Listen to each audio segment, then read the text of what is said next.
Hello, welcome back to your channel. I'm Zenebe Hailu, and in this video lesson, you'll be able to understand the skills needed for confident and effective oral presentation on any stage.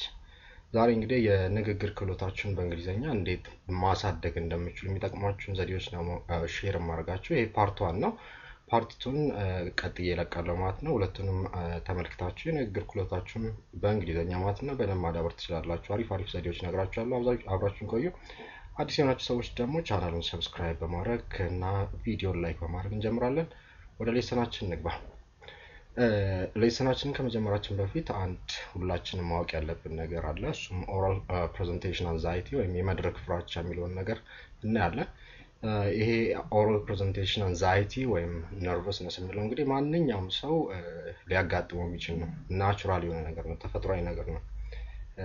በጣም ኦራተር የምንላቸው ሰዎች መድረክ በጣም ብዙ ጊዜ ንግግር የሚያደርጉ ሰዎች እንኳን ሳይቀር ይሄ ፍራቻ አለባቸው። ስለዚህ አክሴፕት ማድረግ ነው ዋና የሚያስፈልገው። ከዚህ በተጨማሪ እንግዲህ ጥናቶች እንደሚያመለክቱት ዓለማችን ላይ ካሉት 5 ፍርሃቶች ውስጥ ሰዎች ከሚፈሯቸው ነገሮች ውስጥ አንዱ መድረክ ላይ ወጥቶ መናገር ነው። ስለዚህ ይሄ የሚያሳየን ተፈጥሯዊ መሆኑን ነው ማለት ነው። ስለዚህ ምንድነው ማድረግ ያለብን? ፈራለው ወይም ንግግር ይበላሻል ብላችሁ ሳይሆን ማሰብ ያለባችሁ ፖዚቲቭሊ መውሰድ ነው። ያ ነገር ተፈጥሯዊ ነው። ስለዚህ እኔን የበለጠ ሊያበረታኝ ነው እንጂ የሚችለው ተዘጋጅቼም ብዬ ይበላሽብኛል ብላችሁ ማሰብ የለባችሁም። ይሄ መጀመሪያው ንግግር ለማድረግ ወደ መድረክ ከመውጣታችን በፊት ማወቅና መጠቀም ያለብን ነገር ነው ማለት ነው። So it's going to be a helpful stimulant for you when you get to the stage, that nervousness. ቀጥለን እንግዲህ ይሄንን ፍራቻ ለማስወገድ ዋናው መንገድ አክሴፕት ካደረግን በኋላ የመድረክ ፍራቻ ተፈጥሯዊ ነው፣ ፖዚቲቭ ነው ብለን ካመንን በኋላ ከተቀበልን በኋላ የሚመጣው ፕራክቲስ ማድረግ ነው፣ መለማመድ ነው። ስለዚህ ያንን ፍራቻ አንዱ ለመቋቋም የሚያግዘን መለማመዳችን ነው ማለት ነው። So you need to practice and to master your anxiety. You need to know your topic thoroughly and knowing that what you are going to say. ምንድነው ምለው መድረክ ላይ ወጥቼ ምንድነው የምናገረው፣ ምንድነው ማስተላለፍ የፈለኩት የሚለውን አንደኛ ማወቅ ነው። ከዛ ቀጥሎ ደግሞ እንዴት ነው ይሄንን ሐሳቤን ለሰዎች ማቀርበው በምን መልኩ ነው የሚለው በሁለተኛ ደረጃ ደግሞ ይሄንን ሁለቱን አያይዘን መለማመድ አለብን ማለት ነው። ስለዚህ ይሄ ማድረጋችን ምን ይጠቅመናል ማለት ነው? ኮንፊደንሳችን ወይም በራስ መተማመናችንን ይጨምርልናል። ሁለተኛ ደግሞ የመድረክ ፍራቻችንን ይቀንስልናል ማለት ነው። ስለዚህ በመናወራው ነገር በደንብ ራሳችንን በደንብ አድርገን አዘጋጅተን ለኦዲየንሳችን ማቅረብ እንችላለን ማለት ነው። እሺ ወደ ዋና ሌሰናችን እንግባ። So we're going to talk about effective oral presentation. ውጤታማ የመድረክ ንግግር እንዴት አድርገን ነው የምናዘጋጀው የሚለውን እናያለን ማለት ነው። So the steps required to prepare an effective presentation is parallel the steps you follow to writing a document. paragraph is እንደዚህ አይነት ነገሮች እንደምታቀርቡት ተመሳሳይ ነው ዝግጅቱ ማለት ነው። ነገር ግን 5 መሰረታዊ ስቴፖች አሏቸው። Let us see them one by one. The first one is determining your purpose. ለምንድን ነው መድረክ ላይ ወጥቼ ንግግር ማድረገው? ዓላማዬ ምንድነው የሚለውን እንመልሳለን። ሁለተኛ ላይ analyzing your audience. ታዳሚዎቼ እነማን ናቸው የሚለውን እንጠይቃለን። then comes preparation or gathering information. ያንን ዲሳይድ ካደረግን በኋላ መረጃዎችን ሰበስባለን፣ እንዘጋጃለን ማለት ነው። ማቴሪያሉን ካዘጋጀን በኋላ ደግሞ ስትራክቸር ማድረግ አለብን፣ ፕሬዘንቴሽኑ ማለት ነው። መጨረሻ ላይ ዴሊቨር እናደርጋለን። እንዴት ዴሊቨር እናደርጋለን የሚለውን እያንዳንዱን አንድ ባንድ እናያለን። መጀመሪያ የምናየው እንግዲህ determining your purpose፣ መወሰን ያለብን ዓላማችን ንግግር የምናደርገው ለምንድን ነው የሚለውን ነው። So you need to ask this question: what do I want the audience to know, to believe or to do when I finish the presentation? ልክ ንግግራችሁን ጨርሳችሁ ከመድረክ ስትወርዱ ታዳሚ ምንድነው እንዲያቀላችሁ የምትፈልጉት? ምንድነው እንዲያምን የምትፈልጉት? ምንድነው ከአዳራሹ ልክ እንደወጣ እንዲያደርግ የምትፈልጉት? ይሄን ነገር ነው ጠይቃችሁ የንግግር ዓላማችሁን ወይም ፐርፐስ የምትለዩት ማለት ነው። ምሳሌ እስኪ ለምሳሌ ይሄን ቪዲዮን ይዛሪ ሳዘጋጅ ዓላማዬ ይሄ ሊሆን ይችላል ማለት ነው። The purpose of my presentation is to provide my audience with tips about how to speak confidently. ዋና ሐሳቤ ምንድነው ማለት ነው? በራስ በመተማመን እንዴት ንግግር ማድረግ የምንችለው በእንግሊዝኛ የሚጠቅሟችሁን ቲፖች ነው የምሰጧችሁ ወይም ዘዴዎች ነው ያ ምንድነው ወይም what የሚለውን ይመልስልናል ከዛ ቀጥሎ ደግሞ ለምን የሚለውን ይመልስልን ደግሞ ነው they will be able to successfully make presentation በተሳካ መልኩ እንዴት ነው ንግግር በእንግሊዝኛ ማድረግ የሚችሉት የሚለውን ለማገዝ ነው ስለዚህ በእንደዚህ አይነት መልኩ ፐርፐሳችንን ዲተርሚን ማድረግ እንችላለን ማለት ነው ከዛ ቀጥለን የምንመጣው እንግዲህ ሁለተኛው ስቴፕ ላይ ነው which is analyzing your audience ታዳሚዎቻችሁ ማወቅና መገምገም አለባችሁ that's what we say analyze your audience so that you can tailor your presentation to their needs ለክ ኦዲየንሳችን ታዳሚው ምን አይነት ታዳሚ እንደሆነ ካወቅን በኋላ የእነሱን ፍላጎት ተከትለን የኛን ፕሬዘንቴሽን ስትራክቸር ማድረግ እንችላለን ማለት ነው ስለዚህ እነኚህን ጥያቄዎች ሁሌ ራሳችሁ መጠየቅ አለባችሁ ማለት ነው እነኚህን ጥያቄዎች የመጀመሪያው level of experience or knowledge about your topic ከምታነሱት ቶፒክ ጋር ኦዲየንሱ ምን አይነት ዕውቀት ሊኖር ይችላል ብላችሁ መገመት አለባችሁ general education level እና ኤጅም ልትጠይቁ ትችላላችሁ የምታወሩት ሰዎች ምን አይነት ሌቭል ዕውቀት ነው ያላችሁ ለምሳሌ ገበሬዎች ከሄዳችሁ የምታወሩበት መንገድና የምታወሩት ነገር ይለያል ከከተሜ ሰዎች በዕውቀት እነዛ የተወሰነ ጋፕ ሊኖር ስለሚችል ማለት ነው ከዛ ውጪ ለዛ ለምታወሩት ቶፒክ እነኛ ሰዎች ወይ ታዳሚዎች ምን አይነት ኮንሰርን አላቸው አመለካከታቸው ምንድነው የሚለው ነው ማወቅ ያስፈልጋል ከዛ ውጪ ደግሞ ምን አይነት ጥያቄዎች ስለምናወራው ሐሳብ ወይም ቶፒክ ኦዲየንሱ ሊኖሩ ይችላል ብላችሁ መገመት አለባችሁ ማለት ነው እነኚህን ጥያቄዎች ከመለሳችሁ በኋላ ኦዲየንሳችሁ እንትን ትላላችሁ ማለት ነው ኦዲየንሳችሁን ተመልክታችሁ ወይ ገምግማችሁ ስትራክቸር ታረጋላችሁ ፕሬዘንቴሽናችሁ ለምሳሌ እኔን ቪዲዮ ሳዘጋጅ ለአድቫንስድ ሌቭል አስቤ ካዘጋጀሁት ስለ ኮሙኒኬሽን ጥቅም ስለ ንግግር ክህሎት ጠቀሜታ ማብራራት ያስፈልገኛል ኦሬዲ ያውቁታል ስለዚህ ቀጥታ ወዴት ነው የሄድኩት ምን አይነት ያንን ክህሎት በተሻለ መንገድ ስቴጅ ላይ ለመጠቀም ምንድነው ማድረግ ያለባቸው የሚለው ነው የገባው ግን ከታች ምናልባት ቲኔጀሮች ከሆኑ ግን መጀመሪያ ስለ ኮሙኒኬሽን ስለ ንግግር ክህሎት ምንነትና ጠቀሜታ አውርቼ ከዛ ወደ እነዚህ ልመጣ እችላለሁ ማለት ነው በዛ መልኩ ኦዲየንሳችንን አናላይዝ አድርገን ቴይለር ማድረግ እንችላለን ማለት ነው ፕሬዘንቴሽናችን the third step is about gathering information once you have focused the presentation you need to find the facts and arguments that support your point of view of the action you propose ስለዚህ ምንድነው የምናደርገው ሶስተኛው ስቴፕ ላይ ኦሬዲ ዲሳይድ አድርገናል ሁለቱም ፐርፐሳችን ዲሳይድ አድርገናል ኦዲየንሳችንን አውቀናል ከዛ ጋር የሚሄድ መረጃዎችን መቃረም ነው ያለብን ከተለያዩ ቦታዎች ላይ ማለት ነው ከመጽሐፍት ሊሆን ይችላል ከተለያዩ ቪዲዮ ሌሰኖች ሊሆን ይችላል ያንን እናደርጋለን ነገር ግን as you gather information keep in mind that you should give the audience only what will accomplish your goals እና አላማችንን በዛ ሴት ያደርግነው አላማ አለ መጀመሪያ ላይ ያንን ሚት የሚያደርግ ብቻ መሆን አለበት ማለት ነው ያ ማለት በጣም ብዙ መረጃ ካመጣ ነው ኦዲየንሱን ስልችት እናደርጋለን ትንሽዬ ደግሞ ብቻ ከሆነች ኦዲየንሱ ወይም ታዳሚው ማወቅ ያለበትን ነገር ሳያውቅ ይወጣል ማለት ነው ስለዚህ ምንድነው ማድረግ ያለብን ባላንስድ የሆነ መረጃ ይዘን መምጣት ያለብን 10 ደቂቃ ከሆነች ያለችን ወይም ደግሞ ለ10 ደቂቃ ከሆነ ንግግራችንን ማድረግ ያለብን ሜጀር ፖይንቶችን እናነሳለን ከዛ በኋላ ዲቴል ሳንገባ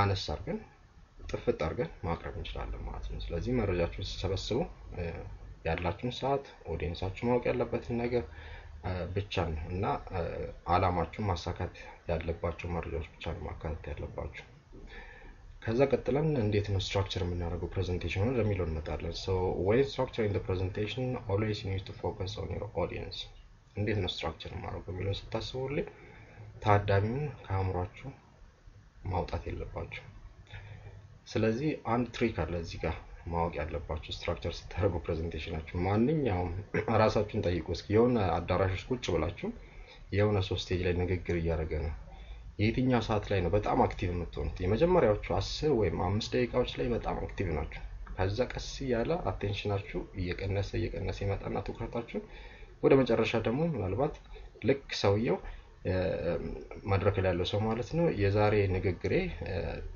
ላበቃ ነው ሲል ደግሞ እንደገና አቴንሽናችሁ ከፍ ይላል ስለዚህ ልክ ንግግር ስታቀርቡ ሁሌ ራሳችሁን በዛ ኦዲየንስ ታዳሚ ቦታ ላይ አድርጋችሁ መቅጠር አለባችሁ ይሄንን አድቫንቴጅ ለመጠቀም ማለት ነው ስለዚህ በጣም ኢምፖርታንት የሆነ መረጃ ወደ መጀመሪያ አካባቢ ላይ ታስቀምጣላችሁ ከዛ መጨረሻ ላይ ሰመሪ ለማድረግ ተጠቀማላችሁ ማለት ነው ስለዚህ ስትራክቸር ስናደርግ ምንድነው የምናደርገው ስንል first you give your audience a brief overview of your presentation at the beginning መጀመሪያ ላይ እንግዲህ ስለ ንግግራችሁ ዓላማ ምንድነው የምታወሩት የሚለውን ተናገራላችሁ ቦዲ ላይ ደግሞ ያንን ዴቨሎፕ ታደርጋላችሁ ከዛ መጨረሻ ላይ ሰመራይዝ ታደርጋላችሁ ማለት ነው ማጠቃለያ መደምደሚያ ተሰጣላችሁ እስኪ አንድ ባንድ እናያቸው እነኚህ ሶስት ፓርቶች we start with the introduction እንግዲህ መጀመሪያ ላይ ከሰው ጋር የሚያስተዋውቃችሁ ነው ስለዚህ ልክ ስቴጅ ላይ እንደቆማችሁ ሰዎችን ሰላም ተሰጣችሁ ብላችሁ ልክ ወደ ውስጥ ገቡ ምንድነው የምታደርጉት you need to include the introduction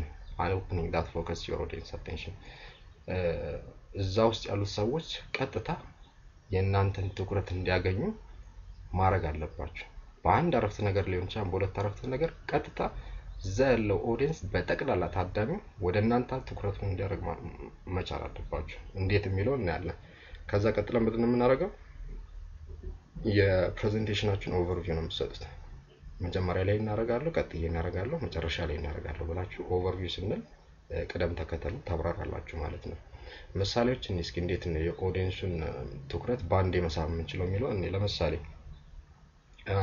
የሆነ ኮንሰፕት ወይም ፕሮብሌም ዲፋይን ልታደርጉ ትችላላችሁ ለምሳሌ ሃፒነስ ደስታ በተለያየ መልኩ ሊገለጽ ይችላል ለምሳሌ መድረክ ላይ ወጣችሁ ደስታ ማለት ጤንነት ማለት ነው ትችላላችሁ ብዙ ሰው ላይ ስማማት ይችላል ደስታ ማለት ገንዘብ የሚል ሊኖር ይችላል የተለያየ ዲፊኒሽን ሊኖር ይችላል እናንተ ግን ከራሳችሁ ፕሬዘንቴሽን ጋር የሚሄደውን የደስታን ዲፊኒሽን እዛ ላይ ወጣስቀምጡ ኦዲየንስ ኦኬ ደስታ በዚህ መልኩ ዲፋይን ይደረጋል እንዴ ብሎ ወዲያው አቴንሽን ወደ እናንተ ይሆናል ማለት ነው ከዛ ውጪ ደግሞ የተለያዩ ስቴትመንቶችን ልንጠቀም እንችላለን ሳይንቲፊክ መሆን አለባቸው ፋክት መሆን አለባቸው ታማኝነት ያላቸው መረጃዎች ጥናት ላይ የተመረኮዙ መረጃዎችን ልታጋሩ ትችላላችሁ ያ ምን እንለዋለን attention getting statement እንለዋለን ለምሳሌ one person from 4 suffers from anxiety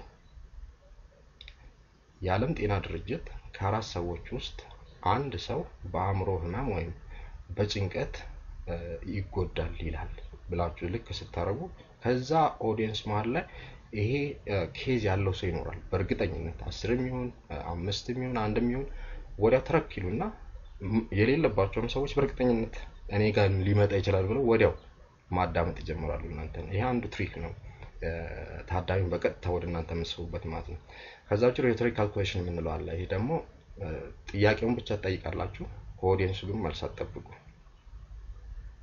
ለምንድን ነው ብዙ ሰዎች ቆሻሻ መንገድ ላይ የሚጥሉት ብላችሁ ፖስት ታረጋላችሁ ለምሳሌ ኦዲየንሱ ለምን እኔም ጥላለሁ ግን ለምንድን ነው የሚለው ራሱን መጠየቅ ይጀምራል ወዲያው አቴንሽኑን አገኛችሁ ማለት ነው ከዛ እናንተ እሱ ላይ ተመርኩዛችሁ ንግግራችሁን ትቀጥላላችሁ ሌላው እንግዲህ መጨረሻ ላይ የተለያዩ ታዋቂ ሰዎች የሚጠቀሙበት ለምሳሌ ባራክ ኦባማ ለምርጫ ሲያሸንፍ 2008 ላይ የራሱን ሂስትሪ የቤተሰቡን ሂስትሪ ተናግሮ ነበር ወዲያው አቴንሽን የኦዲየንሱን አቴንሽን ያገኙ እናንተም ይራሳችሁ ለምሳሌ የእሳት አደጋ አጋጥሟችሁ እንደ ከዛ አደጋ እሳት አደጋ እንደተረፋችሁ የሚናገር በጣም አስገራሚ የሆነ ታሪክ ሆነ ኦዲየንሱን ባንዴ ነው የሚይዘው ስለዚህ እነኚህን ነገሮች መጠቀም ትችላላችሁ ማለት ነው ከዛ ይመጣው እንግዲህ ቦዲ ነው so if your goal is persuasion present the evidence that will persuade the audience to agree with your conclusion and act on them እንግዲህ አላማችሁ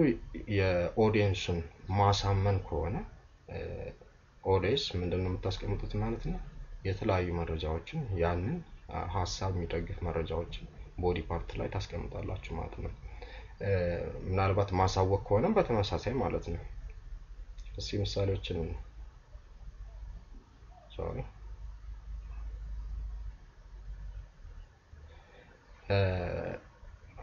የመጀመሪያው ምሳሌ እንግዲህ prove your point or concept with facts and data ያነሳችሁትን ሐሳብ በተለያዩ ቁጥሮች በተለያዩ ሳይንቲፊክ ፋክቶች ዴቨሎፕ ማድረግ ሊሆን ይችላል ከዛ ውጪ ደግሞ ምሳሌዎችን መስጠት ለሆነ ችግር መፍትሄውን ማስቀመጥ ከዛ በኋላ ደግሞ ዲቴይሎች ዝርዝር ሐሳቦችን ማስቀመጥ ሊሆን ይችላል አሁን ስለ ደስታ ቀደም አስተናል ስለ ደስታ ዲፊኒሽን ካብራራችሁ በኋላ ምንድነው ደስታ በተለያዩ ዓለማቶች እንዴት ይገለጻል የሚሉት ልታስቀምጡ ትችላላችሁ እንደ ዲቴል ማለት ነው።